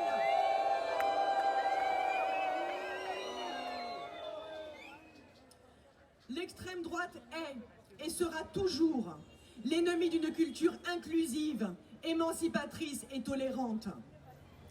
L'art et la culture sont des services publics nécessaires au vivre ensemble et à l'expression d'une société dans ses composantes plurielles.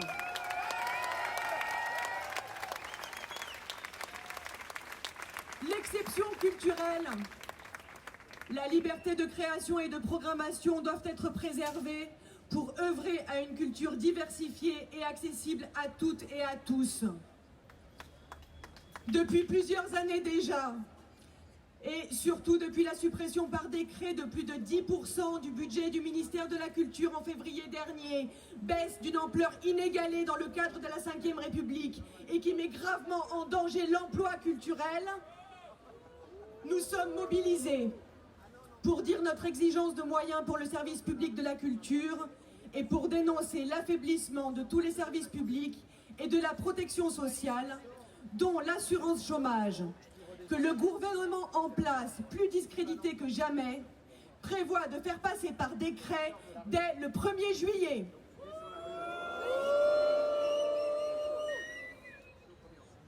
Dans la situation de crise politique aiguë que nous traversons, et alors que le risque d'arriver au pouvoir du Rassemblement national, parti raciste, antisémite, sexiste, porteur de division et d'intolérance de l'autre, n'a jamais été aussi élevé, nous appelons les citoyennes et les citoyens, les organisations syndicales et associatives à se mobiliser en faveur des candidates et des candidats qui s'y opposeront, tout en s'engageant concrètement à rompre avec les baisses de moyens des services publics et à défendre notre secteur.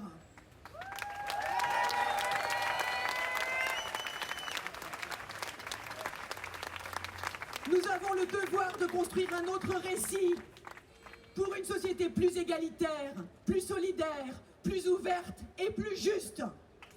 Merci.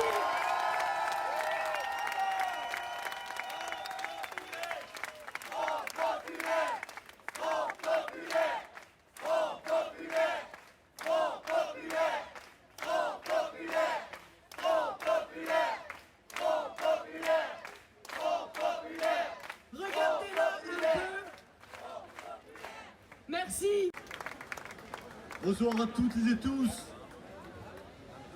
Clairement, ce soir, ça ressemble à l'été. Et qu'il est bon d'être ensemble, parmi vous, dans ces temps nauséabonds. Il disait, ni gauche, ni droite, ni corps intermédiaire. Et les digues ont sauté, au point où l'extrême droite, qui n'a plus le monopole de son idéologie raciste et xénophobe, se trouve aux portes du pouvoir. Il se vantait d'être le rempart contre l'extrême droite. Mais Macron et son gouvernement ont déroulé le tapis rouge. Que dis-je?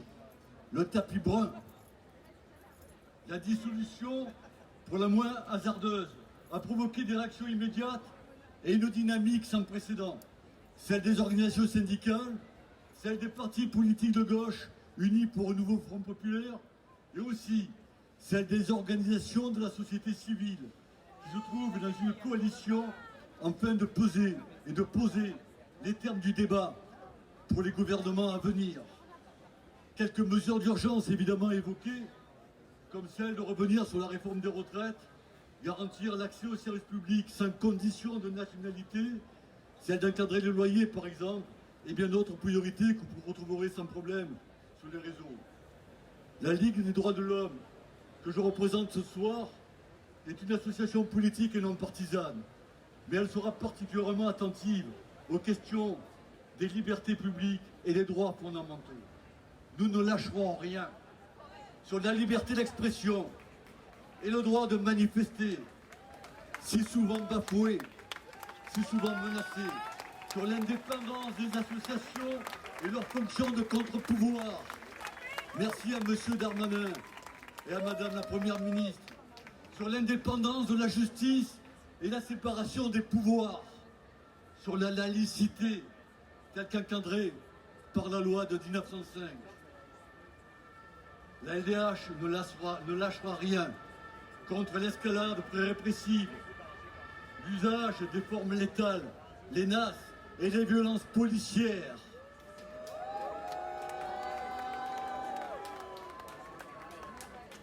Si tu ne t'occupes pas de la politique s'occupera de toi. Cette phrase attribuée à Denis Langlois, avocat et conseiller juridique de l'LDH dans les années 60, doit être notre fil rouge. Dans le respect du rôle de chacun, les organisations de la société civile entendent bien être des acteurs reconnus. Et nous, vous comme moi, devons être des co-auteurs des politiques qui nous concernent. Il n'y a pas de chèque en blanc en politique. L'avenir nous appartient. Que l'énergie, à bien des égards magiques, qui nous anime toutes et toutes ce soir, fasse que l'on se débarrasse à tout jamais de ce FN relooké à un RN et de tous ces porteurs de haine. Faisons que l'article 1er de la Déclaration universelle des droits de l'homme, tous les êtres humains naissent libres et égaux en droit, en dignité, reste le socle de notre commune humanité.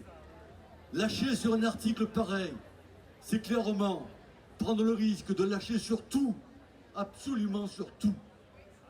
Nous allons poursuivre notre belle mobilisation, débattre, lutter, pleurer parfois et rire, et apprendre aussi de nos erreurs.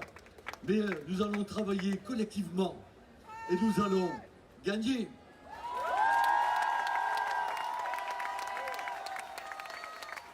Incarnation de la reprise de lutte dans les années 90, Solidaire est une union syndicale présente dans toutes les luttes, celle du monde du travail, comme celle se développant sur des sujets plus sociétaux.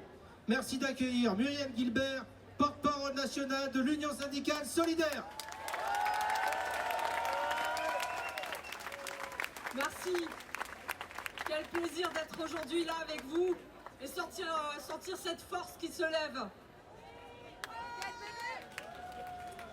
On mesure aujourd'hui, en fait, encore plus qu'hier, à quel point l'unité de tout le mouvement social et plus largement de toutes les forces progressistes est précieuse et vitale. Solidaire a toujours considéré que l'extrême droite, nourrie par les idées fascistes, était un danger mortel et qu'à ce titre, combattre l'extrême droite n'était pas une question seulement au sens politicien du terme, mais bien une question de respect de nos valeurs, d'égalité, de justice et de liberté. Dans ce contexte où Macron a ouvert la voie au RN pour une possible accession au pouvoir, il faut souligner en fait deux caractéristiques de l'extrême droite et du Rassemblement national. L'opportunisme. Le RN a su se dédiaboliser avec Bolloré et compagnie. Il a su aller là où ceux et celles qui ont été paupérisés, marginalisés, y compris géographiquement, marginalisés par des politiques néolibérales pendant 30 ans, le RN a su s'en occuper. Et l'attitude de Macron face à la mobilisation de 6 mois contre la réforme des retraites a évidemment accentué les choses. La ligne directrice de la politique, tant économique que sociétale du RN, c'est la priorité nationale. Et il faut le dire, le racisme, couplé à un nouvel ordre moral et sécuritaire. Et la démagogie sociale du RN et de l'extrême droite, c'est faire croire aux plus précaires qu'on va s'occuper d'eux et d'elles en priorité. En pointant des boucs émissaires, les immigrés, les étrangers, les étrangères, ou supposés comme tels, jusqu'à la caricature, puisqu'on veut même nous faire croire en fait que les violences sexistes et sexuelles, c'est aussi de la faute des immigrés. Tout ceci évidemment, c'est pour éviter de pointer les vrais responsables de la pauvreté, de la précarité, et qui s'enrichissent au détriment des autres. Les grands patrons, les grandes multinationales, il est temps que ça change.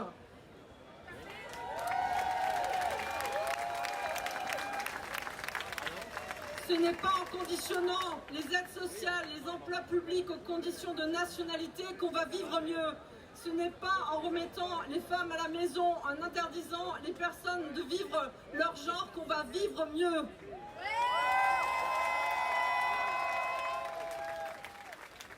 Mais c'est bien mettre au centre du débat la question des salaires, du logement, de l'égalité salariale, des services publics, de l'hôpital, de l'éducation.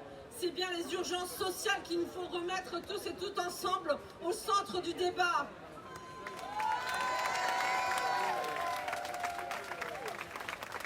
Ce qui se passe depuis quelques jours, depuis une semaine ou plus, c'est aussi l'unité qu'on sent partout, que ce soit les syndicats, que ce soit les organisations écologistes, féministes. C'est ça qui nous lie ensemble autour de ces mesures et de ces urgences sociales. Et c'est ça qui va permettre qu'on aille beaucoup plus loin.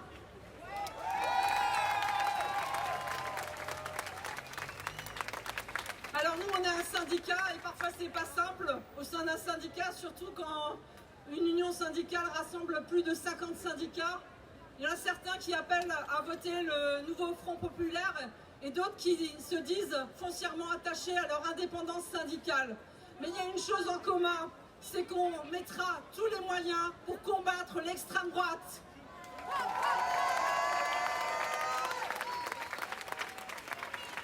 Et notre indépendance syndicale est une valeur précieuse.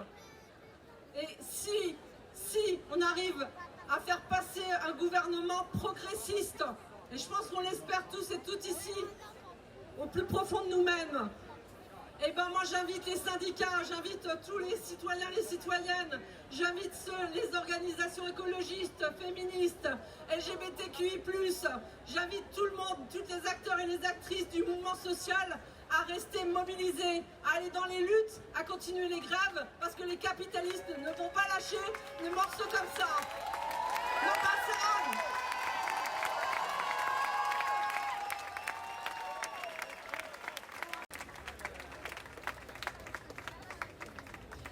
Bonsoir à toutes et à tous.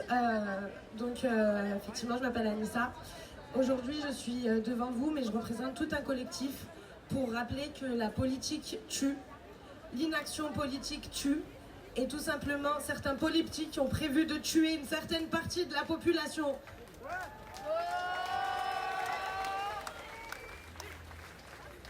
À la suite du 5 novembre 2018, jour auquel on a vu nos voisins, nos amis partir, pour certains leur famille, à cause de cette inaction politique de la ville de Marseille depuis plus d'une quarantaine d'années, qui était soutenue par le gouvernement national pour pouvoir faire pourrir le centre-ville, faire sortir les pauvres du centre-ville et pouvoir y amener les riches, les Airbnb aujourd'hui en 2024, les touristes, faire fuir les Marseillais de leur propre ville. Ce drame, mesdames et messieurs, il nous a tous ouvert les yeux.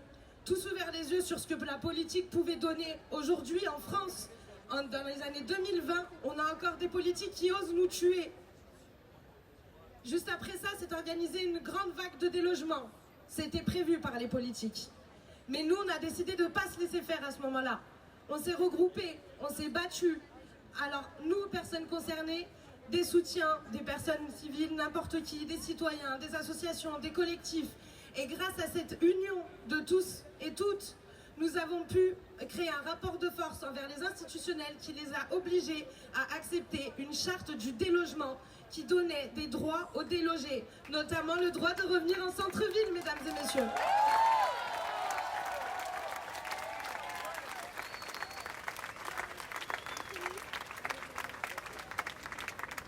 Cette charte, elle a été acceptée par l'ancienne municipalité, elle a dû être reprise par la nouvelle, et nous constituons toujours une vigilance citoyenne par rapport à l'application de cette charte qui n'est pas toujours appliquée, et nous constituons toujours derrière une vigilance afin de pouvoir appliquer et protéger le peuple marseillais grâce à cette charte notamment.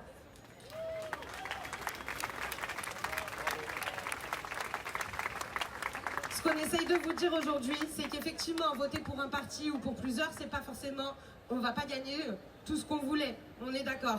Par contre, nous avons le pouvoir d'agir en tant que citoyens. Nous avons ce pouvoir de vigilance citoyenne, de porter nos voix, de nous unir. Et c'est ce à quoi nous appelons aujourd'hui le collectif du 5 novembre ainsi que tous ceux qui sont présents. Nous appelons à nous unir pour faire front ensemble.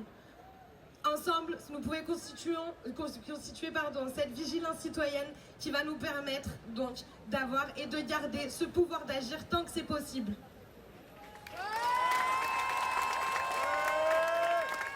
Pour le pouvoir d'agir,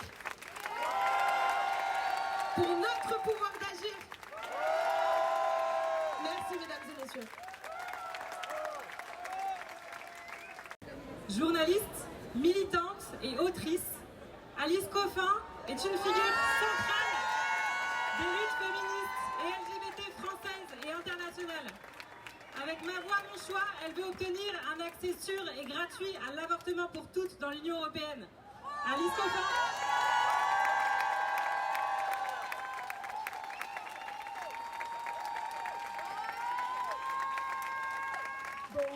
Bonsoir. Bravo les lesbiennes, je commence toujours par là. Et plus précisément, bravo Marseille ce soir, merci d'être aussi nombreux. Je représente effectivement un très vaste collectif qui constitue, il y a toutes les orgas féministes en Europe qui s'appelle Ma Voix, Mon Choix, ça se décline dans des dizaines d'autres langues. On est déjà passé par Marseille et merci de nous avoir accueillis, merci à Transit Librairie qui nous avait accueillis à ce moment-là. Et ouais, on peut les applaudir. Et j'en profite parce que je pense que tout discours, dans tout lieu, dans tout meeting, il ne faut jamais hésiter à faire un petit acte militant. Vous pouvez aller signer tout de suite sur mavoixmonchoix.org pour que toutes les personnes en Europe aient un accès libre et gratuit à l'avortement. Pourquoi je dis ça ?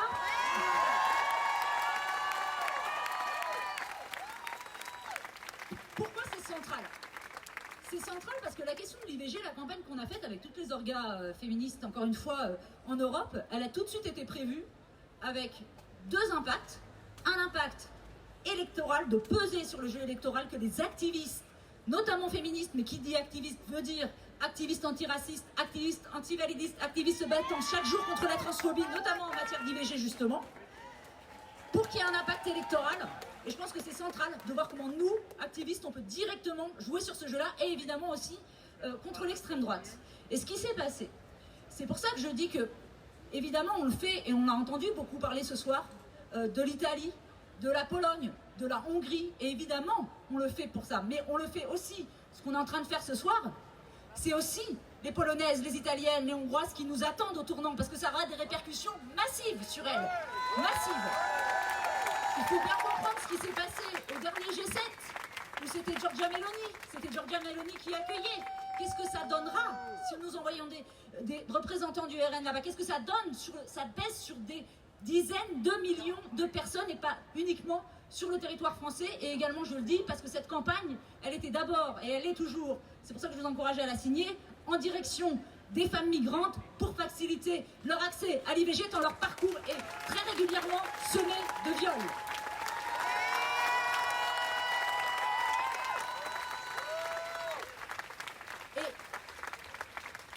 On est allé dans toutes les municipalités françaises, on en a fait des dizaines pour présenter la campagne, pour faire signer.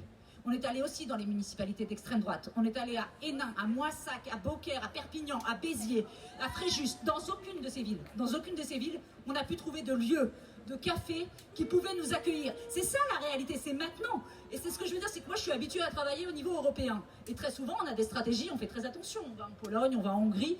On sait qu'après, il va y avoir des représailles contre celles qui sont avec nous, contre celles qui travaillent avec nous. Je ne pensais jamais, un jour, qu'en France, on me dirait « faut qu'on travaille, faut qu'on fasse une réunion parce qu'on est très content de vous accueillir, mais après, on va morfler. Après, la représaille va être terrible. » Et je pense qu'il faut vraiment organiser cette solidarité territoriale-là, à savoir de ne pas hésiter. Et vraiment, je le dis ce soir, demandez-nous de l'aide, demandez aux organes de l'aide. On vient, on se déplace, on vient sur place et il faut cette solidarité, mais aussi de ce qui pèse dans ces territoires-là.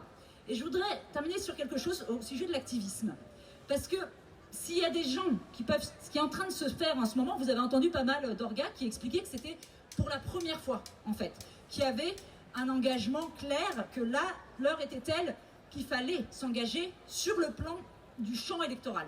C'est la même chose si vous regardez les influenceuses, les youtubeurs. Il y a énormément de personnes, et c'est pas du tout anodin, qui disent on sort de ce qu'on appelle la neutralité, et qui est une espèce de totem qu'on voit employer. Moi je viens d'une association qui est l'association des journalistes LGBTQI, et qui dit la neutralité, c'est la subjectivité des dominants, c'est-à-dire c'est ce qu'utilisent les gens en disant...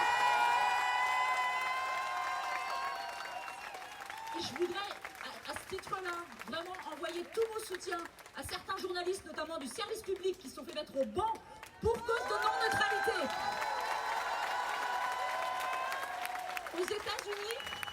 Aux États-Unis, dès 2015, pendant la campagne de Trump, il y a des journalistes qui sont élevés qui ont dit la neutralité n'est pas une option pour couvrir Trump. La neutralité, ça ne vaut rien en ces temps-là.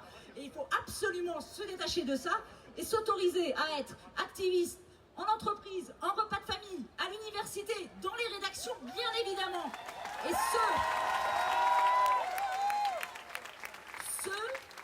il y a un droit et un devoir d'être activiste en ce moment, mais ce en mesurant le prix. Et le prix, évidemment, à payer, il est très cher. Il est préparé aussi par les années de macronisme qu'on a eues, qui ont organisé la répression associative, la répression militante. Et dans le programme du Front Populaire, il y a justement une attention particulière à mettre fin au contrat d'engagement républicain pour les associations, organiser des états généraux des libertés publiques. Et ça sera central, parce que toutes les personnes que vous avez entendues ce soir, ce sont justement celles qui, dans tous les pays, ont toujours été les boucliers face à l'arrivée de l'extrême droite au pouvoir. Et c'est elles aussi qui doivent, bien sûr, parler pour les autres, mais qu'on se doit également de protéger. Donc vraiment, encore une fois, merci. Allez voter et faites voter le 30 juin et 7 juillet. Et vraiment, n'hésitez pas. On est plein. Il y a plein de féministes en Europe qui vous regardent et qui vous remercient. Et encore une fois, on se déplace, on vient et à très bientôt.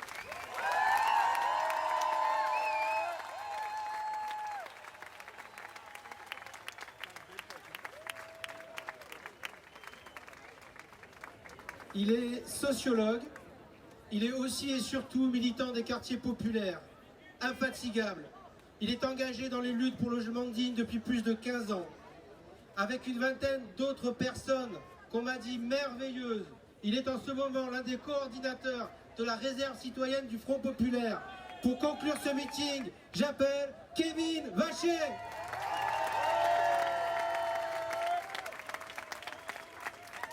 Wow. Anissa m'a dit en descendant que vous étiez un public merveilleux, vous aussi, c'est vrai? Vous êtes un public de plus de 5000 personnes ce soir. Ça, c'est énorme. Et je voudrais qu'on remercie très fort toutes et tous les bénévoles, les techniciens et techniciennes, les artistes, les coordinateurs et coordinatrices de leurs arts citoyennes, les syndicalistes, les intervenants. Bravo, vous êtes beaux et belles. Mes amis, mes camarades, il me revient de conclure ce meeting en effet. Mes camarades, c'est un joli nom, camarade, disait Jean Ferrat. C'est un sentiment particulier. C'est un amour qu'on peut parfois ressentir pour des millions de personnes. Un amour qui dit en un seul mot ce que nous vivons à l'instant présent et ce que d'autres ont vécu avant nous. C'est de ça dont je veux vous parler, d'amour, de fierté, d'héritage. Je veux en parler particulièrement à toutes celles et ceux qui s'engagent pour la première fois. Et je sais que vous êtes nombreux et nombreuses ce soir. La camaraderie, c'est ce que vous avez ressenti un jour pendant le mouvement pour les retraites, pendant le mouvement pour Gaza, le mouvement après la mort de Naël, pendant les Gilets jaunes, après les effondrements de la rue d'Aubagne. C'est ce sentiment de faire corps, de faire société. C'est ce souffle d'amour pour l'inconnu qui est juste à côté de vous en ce moment même. Alors oui, dans tous ces mouvements, parfois on a été dispersés, c'est vrai. Mais j'ai une bonne nouvelle. Ce soir, on s'est retrouvés. Et ce soir, on prend cet espace. Ce soir, nous faisons Front Populaire. Ce soir, comme le disait Aimé Césaire, l'heure de nous-mêmes a sonné. Nous proclamons quelque chose ce soir. Nous sommes une partie de la solution. Oui, nous prenons nos responsabilités. Et nous l'avons fait en fait depuis des décennies. Mes camarades ont décliné pendant toute la soirée tant d'expériences citoyennes où on a fait de la politique au sens noble. Anissa a parlé de la charte du relogement. Camille a parlé de l'expertise des ONG environnementales. Alice a parlé de la campagne pour l'IVG européenne. Kamel a parlé d'entreprises autogérées dans les quartiers populaires. Tout ça, c'est des gens comme nous qui l'ont créé. Parce qu'au plus profond de nous, nous étions animés par la colère et par l'espoir en même temps. Et je suis sûr que depuis 10 jours, vous ressentez ça. Cette colère et cet espoir. Et dans toute l'histoire, d'autres l'ont ressenti. Et ça leur a fait faire des grandes choses. Parce que le peuple de gauche, c'est celui qui a fait les mutuelles, qui sont ensuite devenus la sécurité sociale. C'est celui qui a fait les bourses de travail, qui sont ensuite devenus l'éducation populaire. C'est celui qui a mis ensemble les étudiants et les ouvriers en mai 68.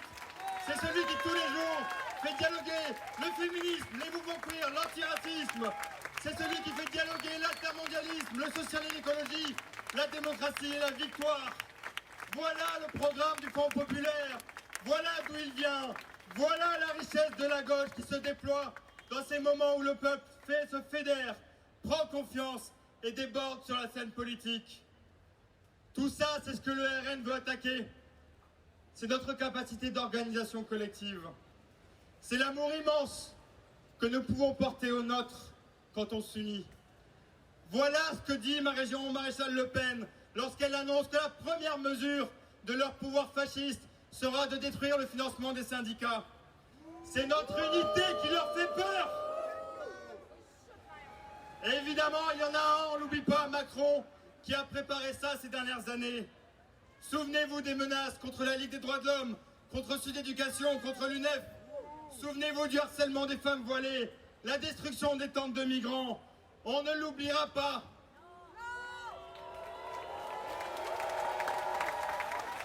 Et j'ai une bonne nouvelle, mes camarades. Il y a quelque chose qui change dans l'ambiance du pays, et je pense que vous le sentez. Certes, nous revivons le bégaiement des années 30. Mais cette fois, il n'y aura pas de 1940. Cette fois, nous reprenons le terrain et nous faisons humblement. Cette fois, nous allons gagner la bataille des idées, dès maintenant, mais aussi dès le 8 juillet. Comme le disent beaucoup de gens à la télé en ce moment, on s'en sent capable. Capable de gagner, capable de faire campagne, chacune à sa manière. Dans ou hors le Front Populaire, peu importe, mais surtout, après le 7 juillet, quand on aura gagné, continuez à vous impliquer. Chacun et chacune à son échelle, chacun et chacune à sa façon. En ce moment, il y a des équipes de la réserve citoyenne qui sont en train de faire du porte-à-porte, qui ne lâchent rien, qui vont arracher chaque voix qui nous manque pour gagner.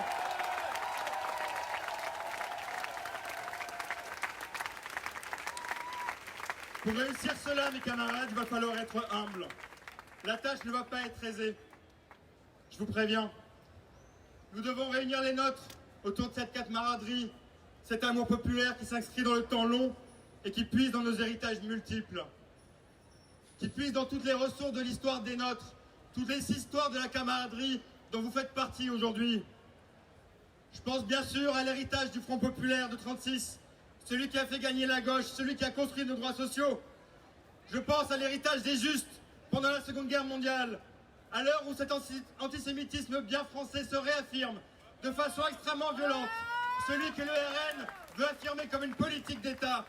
Et y compris dans nos rangs, nous regardons ça avec humilité et conscience, de la même façon que nous combattons le sexisme, les LGBT-phobies, l'islamophobie qui peuvent parfois nous traverser. Je parle de l'héritage de l'anticolonialisme, à l'heure où l'État français réprime les Kanaks. L'héritage de l'anticolonialisme, à l'heure où nous assistons à un génocide à Gaza, qui est la continuité terrifiante de 70 ans d'occupation. Je pense à l'héritage de Stonewall, ce quartier de New York où en 69, la police a massacré des personnes gays, trans, racisées. Nous célébrerons la Pride en leur hommage le 6 juillet à Marseille. Je pense à l'héritage du mouvement pour la liberté de l'avortement et de la contraception, le MLEC, qui a imposé au fur et à mesure, après de longues batailles, la liberté d'avortement, celui-là même qu'on va imposer au niveau européen, comme on l'a fait dans la Constitution française. Je pense à l'héritage de la marche pour l'égalité contre le racisme de 83, aux luttes des quartiers populaires dont l'actualité est brûlante. Le meurtre de Naël nous l'a rappelé l'été dernier. Samedi prochain, sa famille organise une manifestation à Nanterre, une marche blanche. Nous serons avec eux pour la penser. Et enfin, parce que notre identité est internationale, parce que la camaraderie est internationale, nous allons puiser dans l'héritage des Espagnols qui, face au franquisme, en 1936, criaient « No pasarán! No pasarán! No pasarán! No pasarán! No pasarán! No pasarán! No pasarán! No pasarán! No pasarán! No pasarán! No pasarán! » Et j'invite tous nos amis à monter sur scène pour un immense No pasarán tous ensemble. Vous avez été merveilleux et merveilleuses. Allez vous inscrire au stand des associations et des réserves citoyennes qui sont là. Inscrivez-vous pour la campagne. Inscrivez-vous dans les organisations des gens qui sont sur cette scène. Rejoignez-nous. Faites Front populaire. Bravo.